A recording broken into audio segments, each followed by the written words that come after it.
Hi, this is Gadi Khan with Selig Film News. We're here with the team behind Master Hua's Requiem. Guys, introduce yourselves. Tell us who you are. My name is Scott Edwards. I was a director and a DP. I filmed the project. And I'm Andrew Bennet, and I did audio and editing. Brent Boswell, visual effects. When did y'all first meet him, and when did you know, let's try and tell his story? Well, this project was a collaboration with the Vietnamese American Heritage Foundation. The head of the foundation, Nancy Bui, contacted us and wanted to discuss doing a project about the Vietnamese boat people and telling their story. And so, in collaboration with them, she was a friend of Master Hua and began to tell us his story as well as many others. There's many stories, and we all thought it was best to really focus on him. He's a martial arts master. He lives nearby. He's interesting. And his story in some ways kind of embodies, I think, very well the broader story of the Vietnamese Americans. And so it was really because of that that we followed him and did this with him. For those not familiar with the boat people, can you talk about the numbers of people we're talking about? Because this is a massive thing. I love to talk about this because we knew very little to nothing about this, I think, and I think our generation probably that's true. So when Vietnam ended, communists take over, life, as these people would say, just became miserable and unlivable for them and their families. They couldn't provide food. It was just a terrible life. So they would escape mostly in the night, buy a spot on a boat, and leave on a shanky, shafty boat that was not likely to survive the sea, and just flee as a refugee and hope someone would take them in. I think it was about 1 million to 1.2 million people who were known as boat people, and around 400,000, almost half of them didn't make it. And so Master Hua was on a boat with 75 of his family and friends, and he was the only survivor. And he had run-ins with, the film was about his story and about the run-ins that he had with pirates and the challenges he faced. It's devastating what happened to his family. Yeah. I mean, his daughter, that image, I think, will kind of haunt me. Yeah. When you're in Texas, you're meeting him. What was that experience like, and how open was he about talking about this? And I mean, he's got a whole new family, a whole new life here in America. Yeah, meeting him was fascinating because he carried himself, we joke about him, we call him Mr. Miyagi. He carries himself well, he's very disciplined, he's very sure of himself when he speaks, and he is a fun, lovable guy who has a large community around him that he teaches martial arts to, young people. So he just seems like this great, stellar guy. And the truth of it is, you go out on this trip and it brings out tons of his past, tons of memories, and it ruffled him. It was we're out doing what we love, filming and telling a story, and he's reliving a very difficult past that I think kept him up many nights. So. Talk to me about how much footage you guys shot. I mean, how did y'all cut, and y'all's influence on what we get to see. Yeah, why don't you speak to that? We shot a lot of footage. So yeah, the trip was 10 days in Malaysia, Singapore, Thailand, and Indonesia. And so throughout those 10 days, I mean, we just rolled film pretty much the whole time, and then we did a few shoots in Fort Worth. And then from there just did our best to put together the story of his experience. There was a big challenge of retelling the historical story from the 80s when he escaped, and that obviously we didn't have footage from that. So the Vietnamese American Heritage Foundation had gotten licenses for a lot of vintage footage that we were able to splice in. And then there's also a scene in the movie where we kind of, in a metaphorical sense, describe the pirate attack. And I don't want to give away too much, but describe the pirate attack through something that happened throughout the trip. When y'all were over there, you talk about him going through an emotional movement. There are moments where he does seem stoic and he's just dealing with it. He's going to cemetery after cemetery.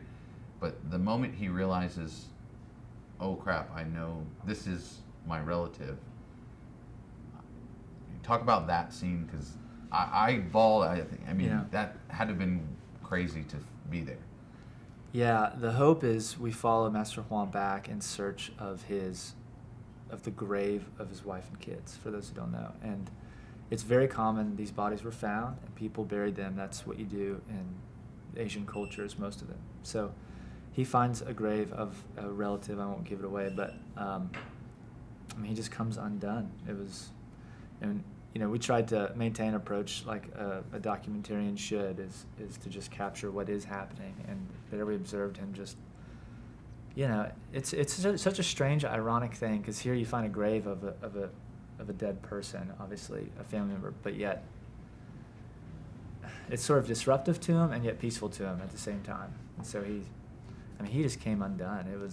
I think it meant a lot to him. Yeah, it was, for sure. It was powerful to watch it. Couldn't imagine being there. How has this film affected each of you personally?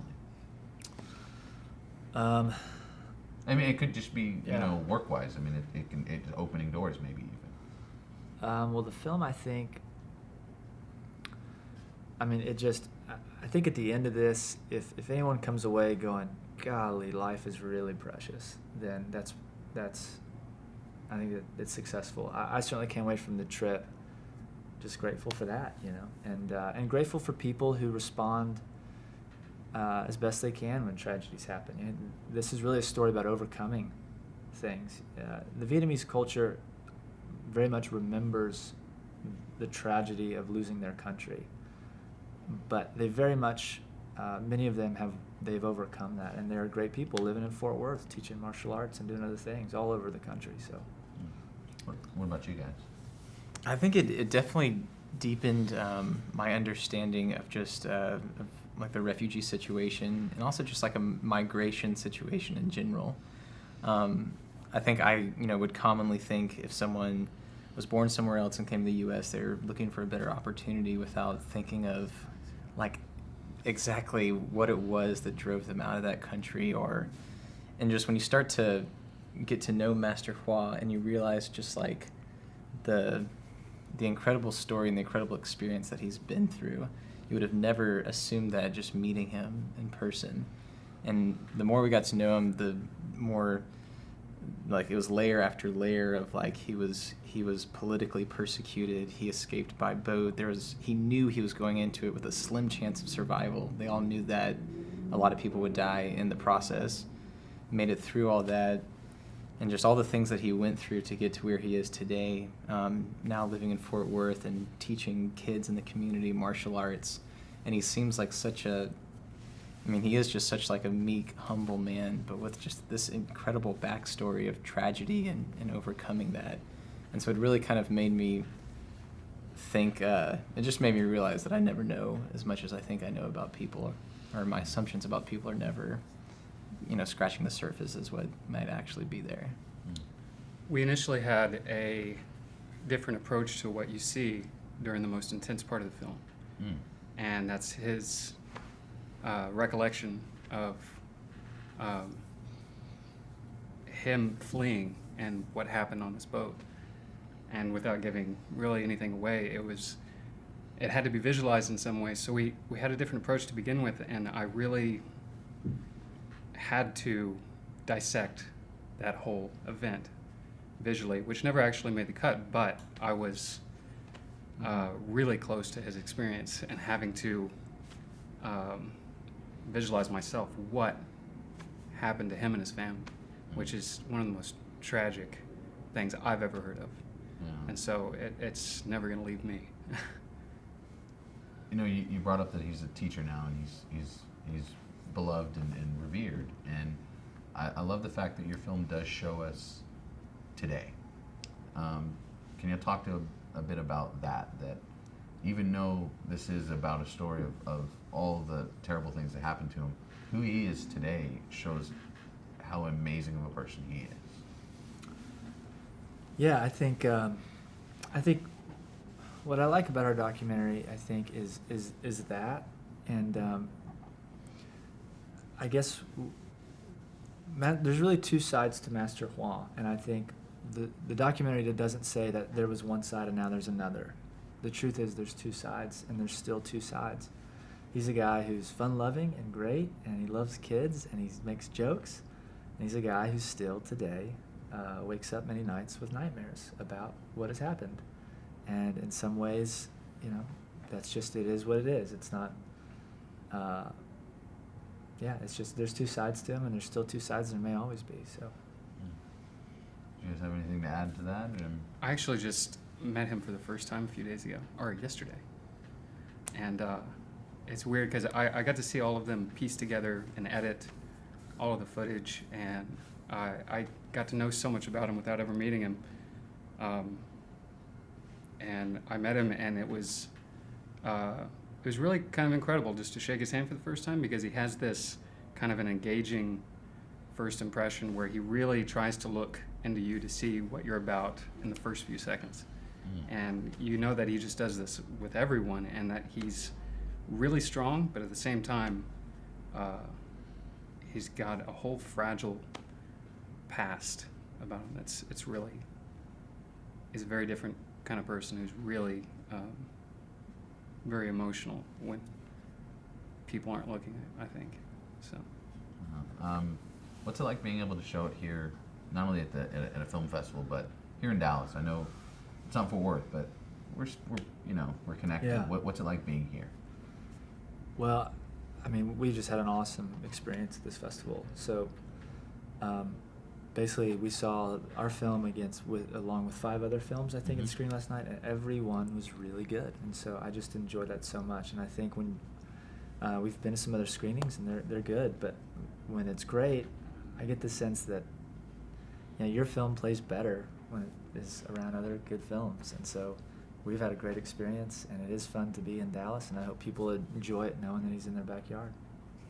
Documentary is important to the film festival, not only shorts but also features. And what is it like for y'all to be documentary filmmakers? The passion behind that, y'all tell people's stories, and you give us that information. What does that mean for you guys? I think, I'll try to answer it, but we're so somewhat young in this, and we're so starting out in many ways. But I think it's about finding the truth. And we set out many times with this not having any idea what we were doing. And we often asked each other, like, everything is tragic about this. There's sort of, terrible stories and sad stories everywhere. So what? What can we do with that? Are we just going to put tragedy up and ask people? And we really found that the truth of this is that it's like I said, there's these two sides to him. He's both overcome and he hasn't. And the truth of it is, I think you gotta just, as a documentarian, you gotta look for what's relevant and what matters and what's truthful, and then try to put it together and let it become its own thing. And that's what this is. We didn't set out knowing what to do in many ways, but we followed this guy to Asia, and we followed him all around, and everything that he was doing was important to him. So how can we just discern how it's important to us and try to put it together?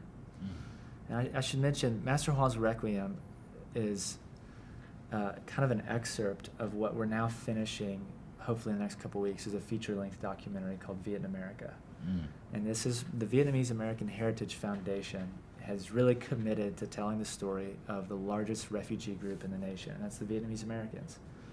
And so we set out to make that full-length film, and while doing it, we said, man, we've just got to edit something short just to tell Master Hua's story, when his story is told in the feature as well as others. So this was to go to all through Southeast Asia was a big scope for a short, but it's really part of this larger film where we explore and kind of relive the Vietnam War a little bit 40 years later. So we should also add that April 30th is the 40th anniversary of the fall of Saigon. Wow. So and that's basically when the war ended, and that started this whole saga of people escaping Vietnam. Well, I honestly, I can't wait to see what you guys have done since. I was blown away by what you've shown us so far. So thank you guys, and thank you guys for coming to Dallas and bringing this film. I think it's important people see it. So thank you. Thank you for showing Thank it you. and Thanks. accepting it. So Thank you guys so much. that's great. Thanks, man. Appreciate it. Thank you.